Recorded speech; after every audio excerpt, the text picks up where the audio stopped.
Deus está restaurando todas as coisas. Quero convidar você a abrir a sua Bíblia. Eu vou projetar, ela está na nova versão transformadora, mas eu vou exibir aqui para você o texto de Apocalipse 21, capítulos 1 a 8. Apocalipse 21, capítulo 21, versículos 1 a 8. Tá? Você pode acompanhar a leitura. Não sei se você consegue ver bem aí. Acho que está num tamanho bom, não é? Diz assim a palavra do Senhor: Então vi um novo céu e uma nova terra, pois o primeiro céu e a primeira terra já não existiam. E o mar também não mais existia. E vi a cidade santa, a nova Jerusalém, que descia do céu da parte de Deus como uma noiva belamente vestida para seu marido. Ouvi uma voz forte que vinha do trono e dizia: Vejam, o tabernáculo de Deus está no meio de seu povo. Deus habitará com eles e eles serão seu povo. O próprio Deus estará com eles. Ele lhes enxugará dos olhos toda lágrima, e não haverá mais morte, nem tristeza, nem choro, nem dor. Todas essas coisas passaram para sempre. E aquele que estava sentado no trono disse: Vejam, faço novas todas as coisas.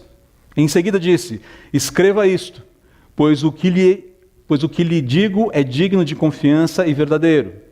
E ainda disse: Está terminado.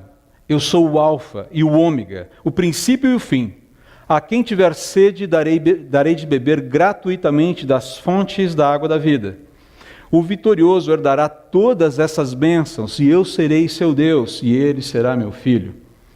Mas os covardes, os incrédulos, os corruptos, os assassinos, os sexualmente impuros, os que praticam feitiçaria, os adoradores de ídolos e todos os mentirosos estão destinados ao lago de fogo que arde com enxofre. Esta é a segunda morte. A afirmação Deus está restaurando todas as coisas, que a gente colocou logo no comecinho da mensagem, no primeiro slide da sequência da mensagem, logo depois da música, implica em alguns pressupostos que nós precisamos esclarecer antes de seguirmos aqui com essa reflexão. Restaurar é, por definição, o quê? Consertar. Ok? Quem restaura alguma coisa, conserta alguma coisa. Então, restaurar é, por definição, consertar. Tá? E quando a gente fala que Deus está restaurando todas as coisas, nós precisamos entender aqui o que é o restaurando. Restaurando é um verbo numa forma nominal chamada gerúndio. Não é gerundismo. Pode virar um gerundismo, mas não é um gerundismo, é um gerúndio. E um gerúndio, um verbo que está no gerúndio, que está nessa forma nominal, o que ele está descrevendo? Ele está descrevendo uma ação que está acontecendo. Ela é duradoura, ela é durativa. Tá? Ela teve um início e ela está em andamento, em progresso. Essa palavra, esse verbo flexionado dessa forma, restaurando, ele está registrando aqui a perspectiva humana. Presta atenção, a perspectiva humana da ação interventora de Deus na criação dentro da história. E ela não está errada. Deus está restaurando todas as coisas. Mas no que diz respeito ao ponto de vista de Deus e aos seus desígnios eternos, a restauração não apenas já está decidida, ordenada, suprida em andamento, ela está consumada. Absolutamente consumada. Simplesmente, acompanha aqui meu raciocínio, porque ele é simples, mas a gente às vezes pode se perder aqui. Simplesmente porque os desígnios de Deus estão estabelecidos fora do tempo. Ainda que também digam respeito a tudo que acontece dentro do tempo, tal como nós o conhecemos. E essa realidade supratemporal de Deus faz parte daquilo que a teologia chama de transcendência. Aquela instância, por assim dizer, onde só Deus é. Só Ele existe. Só Ele acontece. Só Ele pensa. Só as pessoas da Trindade se relacionam. Ninguém tem acesso a isso.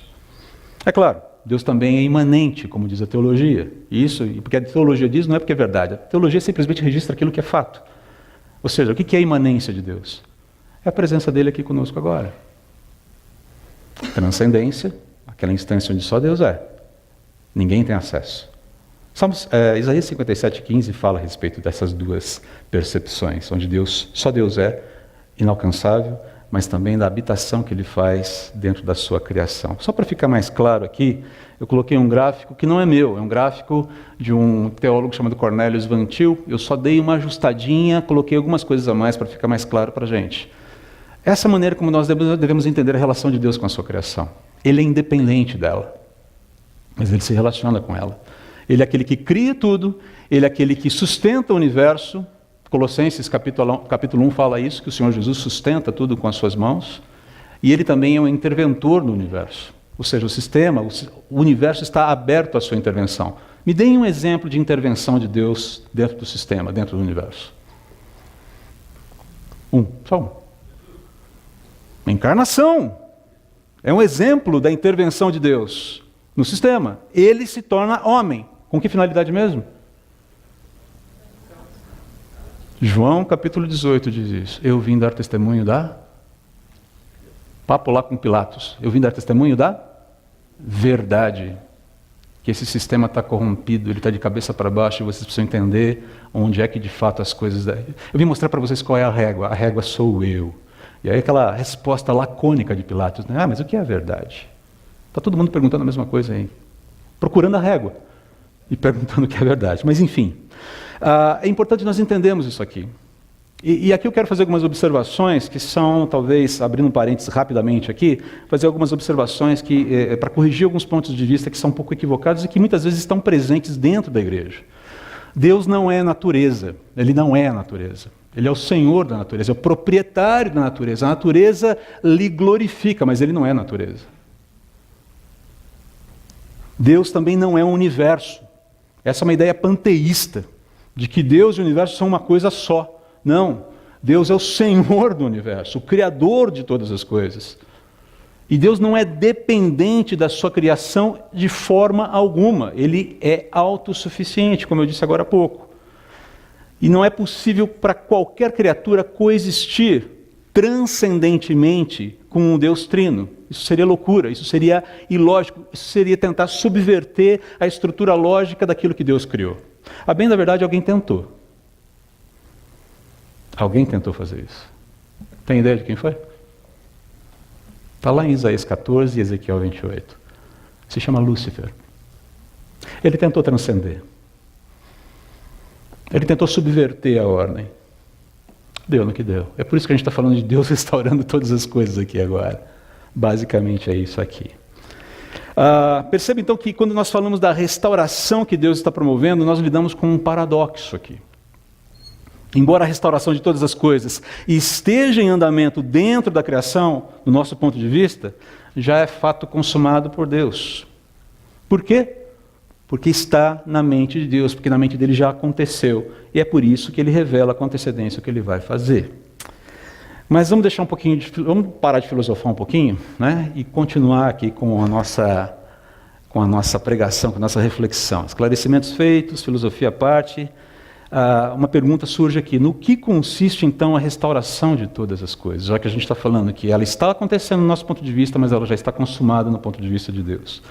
Objetivamente falando, a consumação ou a restauração de todas as coisas, ela foca na consumação da plenitude do bem e punição definitiva do mal. Simplificando, a resposta é essa. Essa aqui é o foco, essa aqui é a intenção de Deus com todo esse processo de restauração. Mas eu quero chamar a sua atenção, para a gente continuar aqui, no versículo 5 que a gente leu lá de Apocalipse, do capítulo 21 de Apocalipse, porque ele é um pouco a chave para a gente começar a esmiuçar um pouquinho mais o restante do texto, né? E aquele que estava sentado no trono disse: vejam, faço novas todas as coisas. E aí ele vira para João, que é o autor humano da carta, e diz: escreva isto.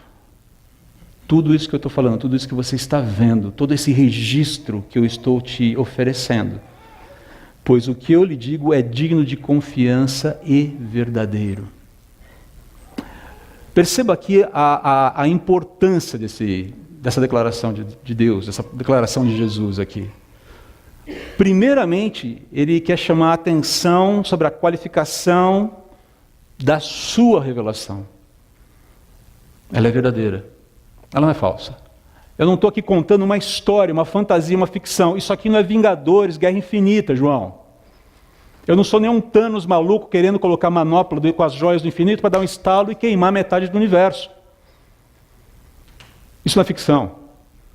Isso não é Liga da Justiça, isso não é Marvel, DC Comics, isso aqui não é Star Wars, isso é realidade pura. Nós caminhamos para um final, e no final as coisas vão acontecer exatamente da forma como eu estou falando. Escreve, porque é digno de confiança. Basicamente o que João está dizendo aqui, todos os eventos que estão encadeados ali, eles são norteadores para a vida e eles sustentam a vida. Eles dão estrutura para a nossa esperança futura. Tem uma série de informações importantes aqui que a gente já leu e que a gente vai trabalhar um pouquinho mais. Então perceba que a ênfase de Deus aqui do Senhor Jesus não é só sobre a veracidade, mas sobre a confiabilidade daquilo que foi dito, que foi revelado. É veraz, é verdadeiro, mas sobretudo, ou também é confiável. Porque mexe com as estruturas existenciais do ser humano. Vamos lembrar que na mente de Deus tudo isso já aconteceu, já está tudo consumado. Então a gente é informado por Deus através de João que, começa aqui, vamos trabalhar um pouquinho, vamos estruturar um pouquinho esse pensamento.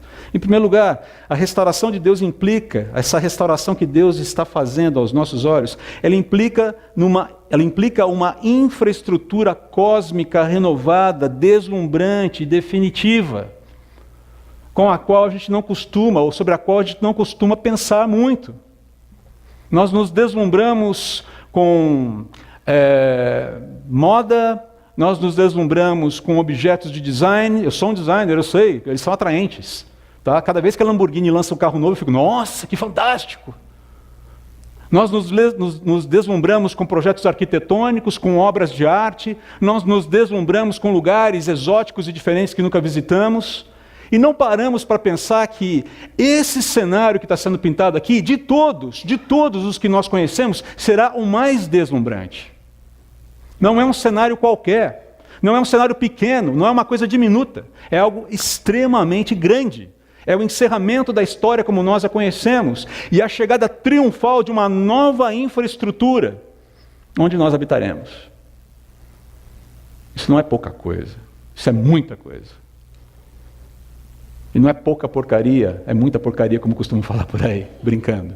Não é pouca porcaria, não é muita porcaria, é algo excelente. É o que de maior nós podemos nutrir no coração aqui. Trata-se da promessa de um universo totalmente purificado, purgado de toda e qualquer inconsistência, com uma realidade perfeita e benigna, habitada por pessoas tornadas perfeitas pelo Deus Trino, e Ele mesmo, o centro perfeito de todas as coisas perfeitas. E desculpe a redundância de tanta perfeição, mas é que não descreve bem e não descreve totalmente o que esse negócio vai ser. O mais interessante é que João, ele vê um mar que não existe, mas o mar já não existe. E eu fico pensando, poxa, mas um novo mundo sem mar é meio esquisito, né? Tem um amigo que fala assim, no céu vai ter um mar de Coca-Cola. Eu falei, cara, com tanta coisa boa para ser mar, você vai escolher Coca-Cola? Faça-me um favor. Mas enfim, brincadeiras à parte, a questão isso sempre me intrigou, por que o mar já não existe? Lendo, existem muitas explicações, muitas interpretações, mas as que mais me chamam a atenção e que parecem ser mais consistentes com essa metáfora, e eu creio que é uma metáfora, é que João lembre-se, ele está exilado na ilha de Patmos, que fica a sudoeste de Éfeso, que fica no continente, e ele não pode sair. Mas, de certa forma, ele olha para o mar Egeu e sabe que lá, em algum lugar, ali naquela direção, existe uma igreja reunida na igreja de Éfeso, que fica ali no continente.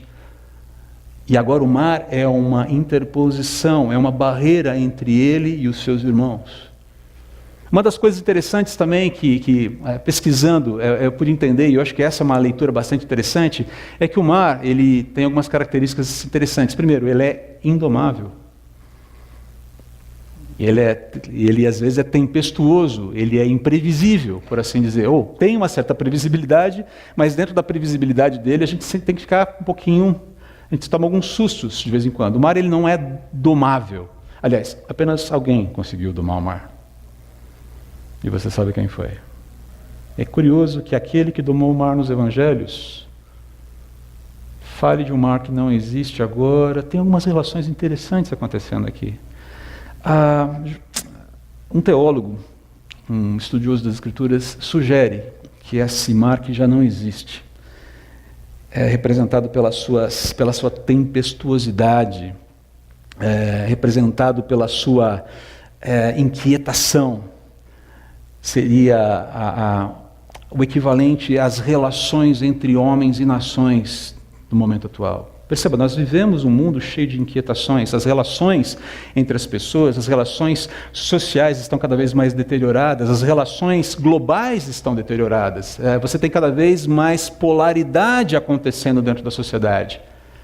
E esse teólogo ele faz essa associação de que o mar seria uma representação dessas barreiras sociais, dessas barreiras políticas, dessas barreiras étnicas, econômicas que existem hoje entre nós e que serão extintas quando da nova ordem estabelecida pelo Senhor Jesus. Eu achei interessante isso, achei curioso essa ideia de que o mar já não existe. Não o mar, água, mas essas barreiras, essas barreiras naturais, ou essas barreiras intransponíveis, indomáveis, que precisam da intervenção de Deus para poder fazer com que tudo se acalme. Quando eu lembro disso, quando eu leio isso, quando eu considero isso, eu lembro de Jesus acalmando a tempestade, como foi falado a semana passada aqui, durante um dos hinos que nós cantamos. Mas não é só isso. No versículo 2 ele fala que vê a cidade santa, a nova Jerusalém, que descia do céu da parte de Deus, como uma noiva belamente vestida para o seu marido. Senhores, sejamos honestos, senhores e senhoras e senhoritas, sejamos honestos. Quem não gosta de um casamento? Diz para mim. Alguém aqui não gosta? Você fala, olha André, as minhas experiências com casamento, ou a minha experiência com casamento não foi tão positiva. Tá, ok. Eu estou pedindo a você que considere o todo, e não a sua experiência pessoal, simplesmente. O casamento, a cerimônia. Pense na cerimônia.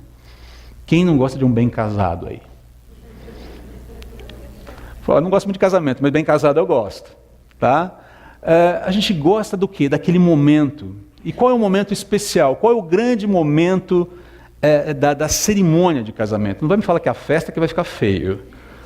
Qual é o grande momento? Quando a noiva entra. A nossa sociedade ela está um pouco acostumada a focar demais a noiva, né? Tudo gira em torno da noiva. E de fato, a noiva é linda, maravilhosa. Você vê aquele véu de 25 metros de comprimento, as miríades de damas de honra. É um negócio impressionante, né? Eu não sei como ela consegue sustentar tudo aquilo, né? Termina o casamento, a menina está extenuada de ter que carregar quase 35 quilos de vestido, mas enfim. Mas uma das coisas que eu desenvolvi ao longo do tempo foi um olhar divergente para o noivo. Eu sempre gosto de ver a cara do noivo quando a noiva aparece. É muito legal. Gente, a noiva eu vejo depois, né? Eu quero ver a cara dele. Como é que ele está olhando para ela agora? E, invariavelmente, você vê um patinho ali. Sabe o gato de botas? O desenho do gato de botas? Com um chapeuzinho aqui embaixo? Não vou saber imitar. Mas você olha para ele, ele está numa alegria, e naquele contido, né? Tem que ser contido, porque tem que manter o protocolo. Mas ele está numa alegria, ele está assim numa... Uau, nunca vi algo tão lindo na minha vida. Basicamente é isso que está ali. É esse o registro do encontro, da habitação dos santos com o Senhor dessa habitação. É algo lindo e maravilhoso que nós nunca vimos. Algo deslumbrante, algo fenomenal, algo que enche os olhos. E não enche os olhos só por um momento. É algo que enche os olhos, preenche a alma e inunda o ser para o resto da existência. Eu não posso negar que o primeiro impacto deve ser fenomenal. Eu fico tentando imaginar Eu olhando essa cena. E palavras não vão descrever. Choro, talvez. Um choro de alegria, um choro de emoção. Mas eu não vou conseguir expressar em palavras a cena. Assim como o noivo, que vê a noiva, só consegue falar, nossa, você está linda. E isso não expressa tudo. Só tange de uma maneira muito rápida o todo da realidade daquele momento. É interessante ver que quando a gente vê a concretização da morada eterna dos santos, você vê que Jesus está revelando para João aqui aquilo que já está consumado na sua mente, que está em andamento dentro da história, como fruto de uma promessa que ele fez lá em João 14, 2, 3. Nós não temos a projeção aqui, eu vou ler para você. Na casa de meu pai há muitas moradas. Se não fosse assim, eu lhes teria dito, vou preparar lugar para vocês. E quando tudo estiver pronto, virei buscá-los, para que estejam sempre comigo. Falou, olha, na casa do pai, na minha casa, existem muitos aposentos e eu vou lá para preparar espaço para cada um de vocês. E percebam que Jesus faz uma ênfase, que se não fosse assim, eu lhes teria dito. Ou seja, se isso não fosse verdade, eu não teria prometido para vocês. O que eu estou falando é digno de confiança, é verdade e digno de confiança. Vocês terão uma morada eterna. E quando tudo estiver pronto, eu volto para pegar vocês. De novo, essa questão do tempo para trabalhar com a nossa questão, com a nossa capacidade de acomodar essa ideia do que ainda há de acontecer. E essa promessa feita por Jesus tem um cumprimento garantido aqui, né, em Apocalipse. Se você olhar aqui na sequência,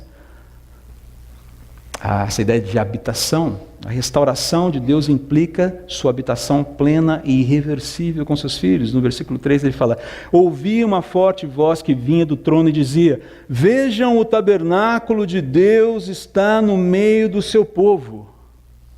Aqui a linguagem é uma linguagem veterotestamentária, muito judaica, sem dúvida. Mas se você continua lendo, você entende bem o que ele está querendo dizer com isso aqui. Deus habitará com eles, e eles serão seu povo, o próprio Deus estará com eles. A ideia aqui de falar que essa habitação, essa presença de Deus no meio do povo, voltará a existir continuamente, plenamente, sem qualquer espécie de restrição. E aí você fala, tá, legal, bacana, joia. É que nós não entendemos o impacto da ausência plena de Deus nas nossas vidas. Nós nunca medimos a nossa realidade com Ele pela presença total, pela comunhão total e plena com Ele. Não temos essa noção do que significa isso. Não temos. Eu penso que, suspeito, na verdade, que tenha sido talvez o maior trauma do homem, aquele que talvez tenha sido o maior trauma do homem, foi a queda dele. O momento em que Adão e Eva são alijados, são separados da presença de Deus. Não tem mais comunhão, não tem mais aquele encontro gostoso na virada do dia. Não tem aquela dinâmica de parceria, de serem amigos continuamente, de conversarem continuamente. Não, agora tem um espaço entre eles que não pode ser resolvido senão pela própria ação de Deus em favor do homem. Deve ter sido um dos traumas, um dos maiores traumas, ou talvez o maior trauma da humanidade, deve ter sido esse momento em que Adão e a sua esposa são expulsos do jardim. Expulsos da presença do proprietário do jardim, do Deus Trino, e da alegria que ele proporcionava, sobretudo da alegria que ele proporcionava. Queridos, a presença amiga e amorosa de Deus é o bem mais precioso do homem. Vou repetir. A presença amiga e amorosa de Deus é o bem mais precioso do homem. E é somente nessa condição de amizade, suprida por Deus, que o homem feito à imagem e semelhança de Deus realmente é completo. Blaise Pascal falava que existe no coração do homem um vazio do tamanho de Deus. E a questão toda é que um vazio do tamanho de Deus não pode ser preenchido com nenhuma outra coisa que não o próprio Deus. Você pode preencher com o que quiser. Você pode tentar preencher com o que você quiser. Não vai rolar. Durante um tempo talvez resolva, durante um tempo talvez dê uma certa sustentação, durante um tempo talvez tape o buraquinho, ou o buracão. Faça mas não resolve o problema. Essa é a questão aqui. E aqui Deus revela que Ele mesmo novamente, no texto de Apocalipse, Ele revela que Ele novamente tabernaculará, habitará, estará presente, vai ficar no meio da turma. Pessoal, opa, estou aqui, estamos juntos. E Ele vai fazer isso de forma plena e irrevogável, e irreversível. Agora entenda, nós necessitamos disso, nós precisamos disso. Você se lembra do que o salmista, do anseio do salmista lá no Salmo 42? Ele começa assim: como a corça anseia pelas correntes de água, assim a minha alma anseia por ti, ó Deus. Tenho sede de Deus, do Deus vivo. Quando poderei estar na presença dEle?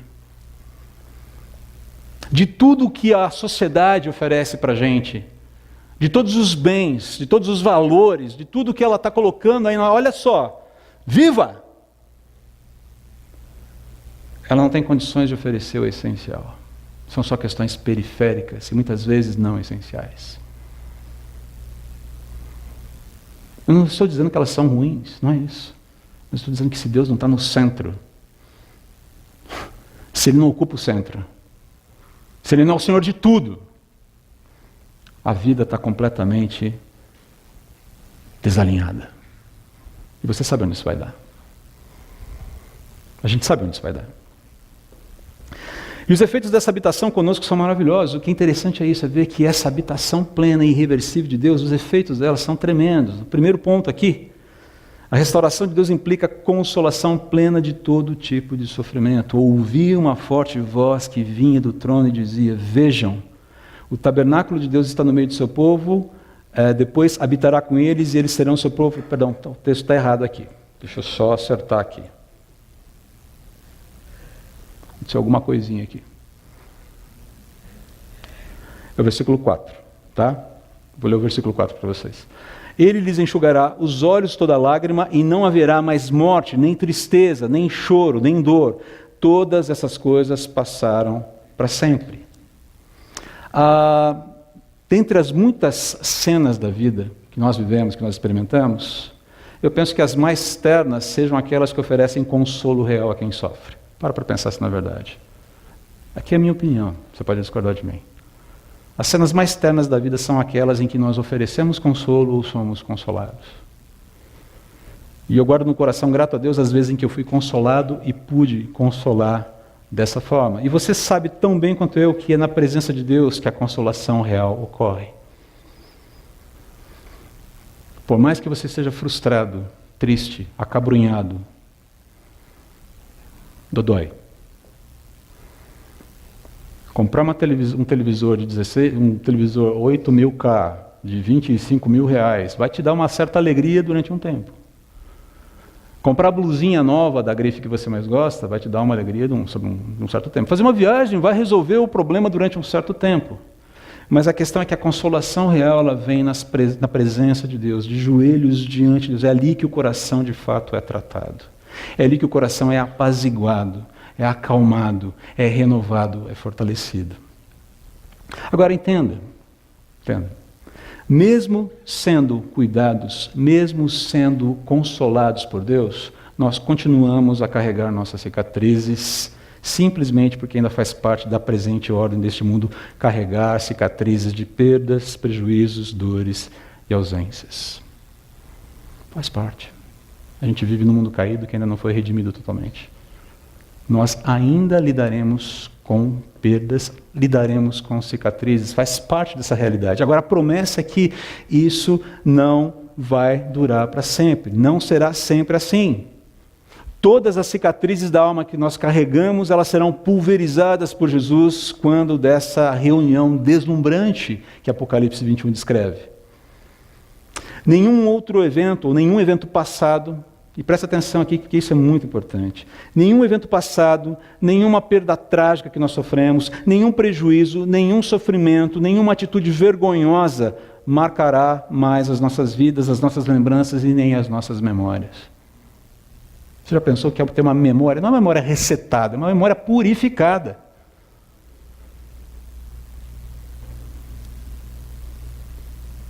As nossas memórias não nos inquietarão mais, elas não mais nos afligirão. E há memórias que muitas vezes nos afligem. Não de coisas erradas que fizemos, coisas que aconteceram, situações que vivemos, sofrimentos que observamos, coisas que vemos ocorrendo, que não estão diretamente ligadas a nós, mas que olhamos e aquilo nos aflige. Porque entendemos que não deveria ser daquela forma. Nada disso mais nos inquietará, não haverá mais esses eventos, e essas lembranças não mais existirão. A mente será purificada. E o mais interessante aqui, eu gosto muito dessa ideia, de que Ele enxugará dos olhos toda a lágrima. Os olhos enxugados por Jesus são uma metáfora de cura plena da alma e do encerramento definitivo de qualquer causa de sofrimento, sobretudo a morte. É o nosso quarto ponto aqui. A restauração de Deus implica a extinção da morte e seus efeitos. O texto eu já li, é o mesmo texto aqui, é o mesmo versículo 4. E eu fico pensando nessa questão do impacto que é morte não mais existir. Para pensar nisso. Deixa eu trabalhar um pouquinho essa ideia com um testemunho. Não é meu, é de um amigo recente. A esposa morreu há poucos meses, vitimada de uma enfermidade bastante agressiva. Mas uma coisa interessante é que o testemunho de ambos foi um hino de louvor para Deus. O testemunho de ambos foi um hino de louvor para Deus. E diferente do que você talvez possa pensar, nossa, que extraordinário, que de extraordinário eles fizeram. É muito simples até, eu diria, ao mesmo tempo complexo. Numa conversa recente, ele disse para mim, ele testemunhou para mim algo mais ou menos assim. Eu vou ler aqui, peço licença para ler para não me perder aqui. André, eu não temia morrer. E mesmo hoje creio que ainda não temo, pois entendo que o dia da minha morte será também o dia mais feliz da minha vida, quando as minhas mais profundas esperanças serão absolutamente preenchidas. Mas sabe, ela tinha medo do enfrentamento da morte. Isso já sabendo do diagnóstico. Crente, firme com Jesus. E ele continuou. No tempo que Deus nos deu, desde o diagnóstico, nós decidimos celebrar a vida dela. Deus me deu 3 anos maravilhosos para me despedir dela. Nesses 3 anos fomos encorajados juntos. Ela a seguir para o Pai confiante, e eu a seguir confiante com o Pai até o reencontro. Eu não preciso falar para você que eu me acabei de chorar na frente dele. Só para vocês saberem, o testemunho desse casal, o exemplo deles, abriu espaço para a capelania hospitalar num dos hospitais mais prestigiados de tratamento dessa doença que ela tinha aqui em São Paulo. Era um hospital fechado para a capelania hospitalar evangélica. O exemplo deles abriu, escancarou as portas para que o evangelho fosse anunciado ali dentro. Deus tem os seus projetos. Esse reencontro garantido por Jesus é o fim da morte, de toda a tragédia causada pela morte, porque a morte causa tragédias. Falava com o Nomoto agora há pouco sobre isso. Causa tragédias. São perdas reais. São perdas que agridem o coração e que fazem as pessoas sofrerem. E o Senhor Jesus falou, isso vai acabar, isso tem fim. E os efeitos colaterais da morte também terão fim. A morte é uma estranha no ninho, que vai ser chutada para fora dele. E vai ser chutada para fora dele. O fim da velha ordem, marcado pela queda do homem e seus efeitos, estará definitivamente encerrada. A vida será celebrada fraternalmente, eternamente. Já parou para pensar no que significa isso? Consegue dimensionar isso? Isso faz parte do teu radar diário do que significa viver a vida? Gente, porque precisa fazer. Precisa fazer. Porque esse é o motor, ou faz parte do motor, que dá aquela ignição que renova a esperança. A cada dia, na hora que você levanta e diz, ó Senhor, mais um dia, vamos lá. E você olha para a tua agenda e fala, nossa, hoje vai ser aquele dia. E a pergunta é, ok, vai ser um dia difícil. Mas se tudo que você tem para viver, se toda a esperança que você tem se resume ao dia que você vai viver, ó céus, que Deus tenha misericórdia de você. Porque há certos dias que, de fato, as coisas ficam complicadas. E há dias que as coisas ficam boas. Tudo bem, ótimo, que bom. Mas perceba que é nesse momento em que o coração precisa ser aquecido com uma verdade mais ampla, de que nós temos um destino, uma restauração plena que literalmente zera não, nos coloca numa outra realidade, numa outra dimensão de existência. Seguindo aqui, a restauração de Deus implica saciedade e herança eternas a todos os pecadores arrependidos que buscam sua graça e perdão. Continuando o texto aqui, disse ainda, está terminado, eu sou o alfa e o ômega, o princípio e o fim. A quem tiver sede darei de beber gratuitamente das fontes da água da vida. O vitorioso herdará todas essas bênçãos e eu serei seu Deus e ele será meu filho. Deus deixa claro que ele não é somente o início de tudo que acontece, ele é também o fim, o propósito, a finalidade. E uma das coisas mais interessantes é quando a gente começa a compreender que a nossa existência, que a nossa realidade, a nossa família, a nossa profissão, o nosso exercício da vida, os talentos que Deus nos deu, as capacidades, a capacidade intelectual, a capacidade acadêmica, a sua capacidade empreendedora, seja lá o que for, tudo isso existe com a finalidade, com o propósito de glorificá-lo. E como é que a gente glorifica a Deus? Vivendo dentro dessa frequência em que Ele nos direciona. Eu gosto de repetir a frase de Lutero. Dizem que essa frase é dele. Espero que seja, porque senão estou dando informação errada aqui. Quando um sapateiro chega para ele e pergunta assim, como é que eu posso ser um sapateiro para a glória de Deus? Não bate, né? Lutero é simples, fala, faça o melhor sapato que você puder e venda-o a um preço justo. Está sendo um sapateiro para a glória de Deus? Olha aí. Não precisa ser médico para trabalhar com Médicos Sem Fronteiras para glorificar Deus. Não precisa ser dentista para fazer trabalho. Veja bem, vocês, médicos e dentistas, fazem um bom trabalho, não é isso que eu estou dizendo. Você não precisa ser ligado a uma determinada profissão, porque só ali você vai ser um agente da glória de Deus. Não precisa ser pastor para ser agente da glória de Deus. Não precisa ser missionário. Se Deus está te chamando para ser missionário, amém, irmão, vai em frente. Mas perceba, a vida, na sua totalidade, ela é vivida na presença de Deus e pode glorificar a Deus, com atos pequenos, atos simples.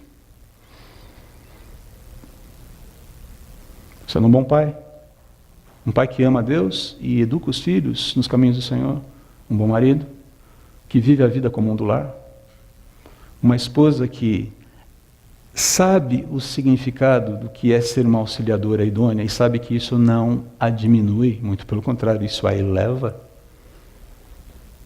Estudamos isso no 2838 algumas semanas ou meses atrás. Que ser uma auxiliadora idônea não é ser um tapete, não é ser um capacho, não é encostar uma barriguinha no tanque e ficar lá. Não é isso. Jamais foi isso.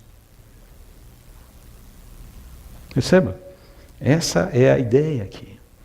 Esta promessa de propósito, ela deve sempre proporcionar um profundo conforto aos filhos de Deus, sabendo que é uma explicação para inclusive para todas as tristezas e tribulações que nós vivemos, que nós passamos.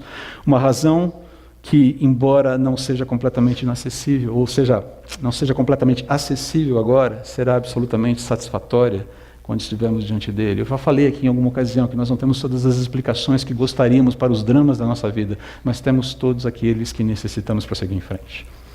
Deus não nos deixa no escuro. Nossa relação com Deus, o nosso Pai, ela será plena de satisfação e total comunhão eternamente. É isso que o texto está falando aqui. E eu gostaria de terminar a nossa reflexão por aqui. Mas o pacote de restauração de Deus comporta alguma coisa a mais. A restauração de Deus implica juízo eterno aos impenitentes. E essa história é séria.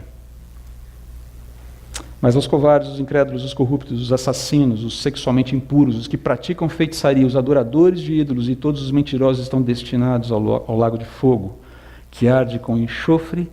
Esta é a segunda morte. Pense bem aqui, e eu não quero me deter muito nesse ponto, porque ele é autoexplicativo quase.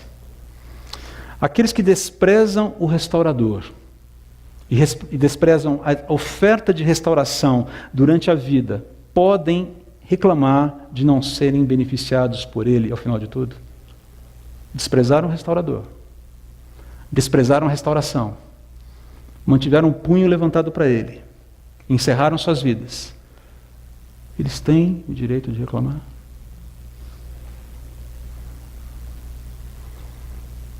Onde fica a ouvidoria do céu aqui? Eu quero fazer uma reclamação.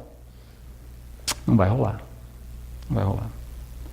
Queridos, é importante, preste bem atenção nessa frase, por favor. Há esperança para o pecador. Enquanto houver vida, há esperança para o pecador. Há. O Senhor Jesus está com as mãos estendidas. Mas não há qualquer esperança para o pecado. Não há qualquer esperança para o pecado. Deus está restaurando todas as coisas, preparando um cenário de consumação do bem e a punição definitiva do mal. Foi aquilo que nós falamos logo no começo. Pergunta que eu gostaria de fazer aqui, deixar para vocês antes da gente encerrar. De que lado você gostaria de estar quando o momento final da restauração de todas as coisas chegar? Do lado daqueles que já desfrutam os benefícios da restauração, mesmo carregando suas cicatrizes, enquanto aguardam a plena consolação prometida por Deus, já consumada na sua mente? Ou o alinhamento que você deseja é um alinhamento de continuar correndo como o Johnny Cash cantou? De continuar fugindo, de continuar vivendo a vida nos seus próprios termos, ignorando o restaurador de todas as coisas e a restauração que ele quer promover na sua vida. Lembre-se, cedo ou tarde Deus vai punir o mal, o pecado e o pecador impenitente. Cedo ou tarde. E eu clamo a Deus que ninguém aqui seja contado entre eles. Que ninguém, absolutamente ninguém, aqui ou que nos ouve, seja contado entre esses que serão cortados. Se você ainda não tem certeza da sua condição, eu quero fazer um clamor para você, um clamor. Confesse a Deus os seus pecados, confesse que você é um pecador que precisa de restauração. Assuma a sua condição. Não tenha medo de fazer isso. É na nossa fragilidade que Deus age. Não tenha medo. Confesse os seus pecados a Deus, arrependa-se e deposite a sua fé no perdão e justiça que Deus oferece para você hoje, agora, aqui. Confie que Ele é suficientemente poderoso, não só para te perdoar, mas também para te ressuscitar, para te fazer estar presente nessa reunião maravilhosa no final dos tempos, quando a sua nova ordem será estabelecida, da mesma maneira que Ele ressuscitou. Isso está à sua disposição, caso você se entregue a Ele. Não é abraçar uma religião, é se render ao Deus vivo que morreu na cruz por você, por mim, porque nós estávamos em dívida ontológica com Ele. O nosso ser, a nossa humanidade o ofendeu, todos nós. E nós precisamos dessa condição de, ok, Senhor, eu preciso da Tua graça, do Teu perdão. A promessa de Deus já é real, queridos. A realidade do céu já existe para todos aqui. Na mente de Deus, ela já é consumada. Você faz parte dela? Você faz parte dela? O que levar para casa disso tudo? Eu quero convidar a banda para subir e a gente vai fazer uma jam session aqui agora. Não sei exatamente o que vai sair, porque isso aqui foi combinado. Eu ia tocar a música para vocês, uma música que eu gosto muito, que é da minha adolescência, que é do conhecimento da maioria do grupo que está aqui. Mas o pessoal falou, vamos cantar? Os caras são corajosos, viu?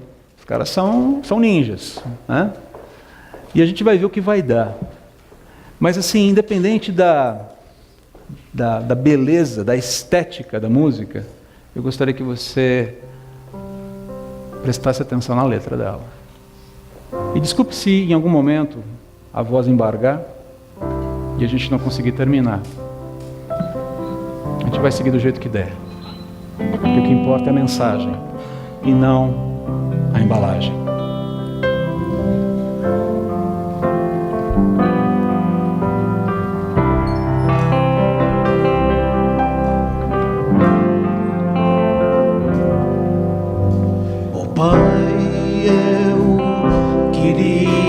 Tanto ver o meu Senhor descer, vindo me encontrar. Eu posso até imaginar a refulgente glória do Senhor Jesus.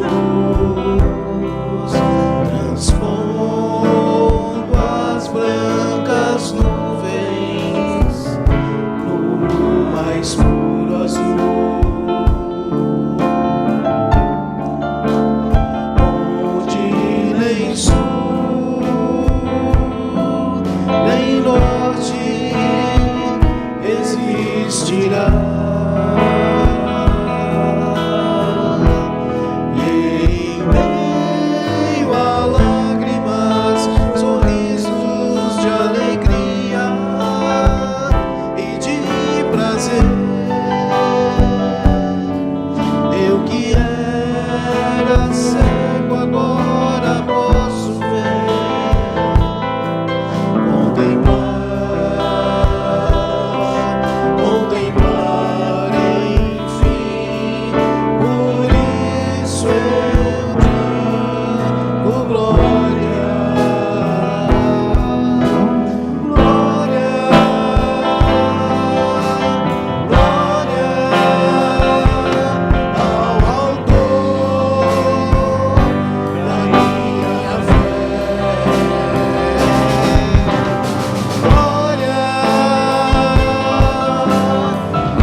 Som que vai abrir o encontro triunfal, rever amigos que um dia em Cristo foram feitos meus irmãos, e agora sim podemos dar as mãos, pois temos todos somente um só Senhor. Eis o consolo que envolve a minha vida, meu Senhor Jesus, que foi morto sim naquela cruz, voltará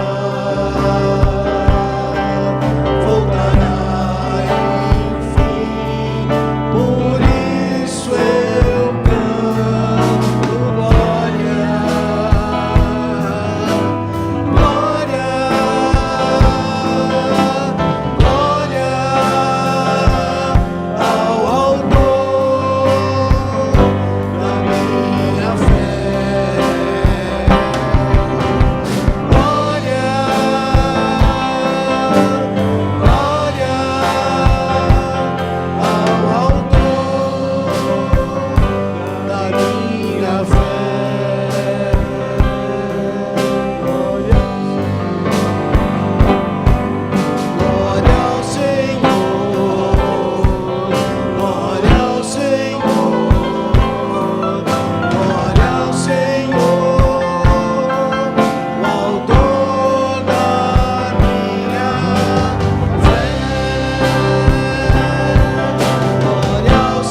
palavras terminar, Pai, depois dessa música. Eu quero te agradecer porque o Senhor está restaurando todas as coisas. O Senhor está restaurando a minha vida, está restaurando a vida dos meus irmãos, está construindo em nós o caráter de Jesus. Mas o que é mais impressionante nisso tudo é que o Senhor, quando olha para toda a realidade criada, o Senhor já nos vê prontos. E eu fico pensando, como será o André pronto? Eu não consigo imaginar.